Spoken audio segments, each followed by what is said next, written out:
Bonjour, je suis Myrtille Châtonnier, chargée d'études biodiversité au CDPNE, le comité départemental de protection de la nature et de l'environnement.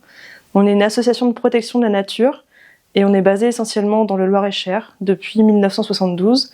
Et je vous accueille aujourd'hui dans nos locaux à Blois pour vous présenter plus en détail la structure. Le CDPNE a 3 missions principales. D'une part, le diagnostic écologique, donc basé sur des expertises faune-flore, mais aussi pédologiques.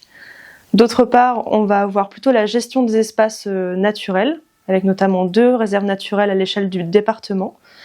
Puis ensuite, l'éducation à l'environnement, qui nous permet de sensibiliser et de vulgariser un large panel de public. Nos expertises naturalistes et plus largement environnementales, elles nous permettent de conseiller au mieux les acteurs du territoire, notamment les collectivités, dans les politiques d'aménagement, mais aussi de pouvoir mettre en place ensuite des actions concrètes qui vont permettre également de sensibiliser le public, que ce soit des scolaires, mais aussi des élus.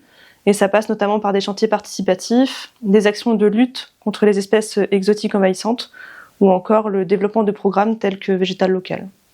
Donc les objectifs du CDPNE vont être de faire agir et de mobiliser les acteurs du territoire en faveur de la biodiversité, mais plus largement en faveur de la transition écologique. Bonjour, je m'appelle Yann Vivien, je suis garde technicien des sites du CDPNE. On se retrouve aujourd'hui sur la réserve naturelle de Grand-Pierre et Vitin. En arrière-plan, on peut voir une animation de médiation scientifique auprès de collégiens dans le cadre d'un cycle pour permettre de découvrir le fonctionnement et les acteurs qu'on retrouve sur une réserve. Ils mettent en place un protocole botanique permettant d'identifier les espèces arborées et arbustives qui se situent le long du chemin. Ça leur permet d'appréhender l'expertise, la façon dont le CDPNE expertise les sites naturels pour pouvoir les gérer au mieux. Sur la réserve naturelle, on peut mettre en place l'ensemble des compétences du CDPNE, l'éducation à l'environnement, comme on a pu le voir, mais également l'expertise qui va nous permettre, en connaissant la biodiversité qui est présente autour de nous sur le site, de mieux gérer ce site protégé un petit peu exceptionnel au milieu de la petite Beauce.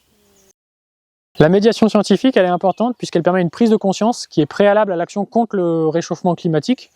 Elle permet notamment aussi d'éveiller l'esprit critique auprès du grand public, permettant de lutter contre la désinformation ou la manipulation de l'information. Et elle permet aussi au plus grand nombre de comprendre et découvrir la nature et l'environnement qui les entourent.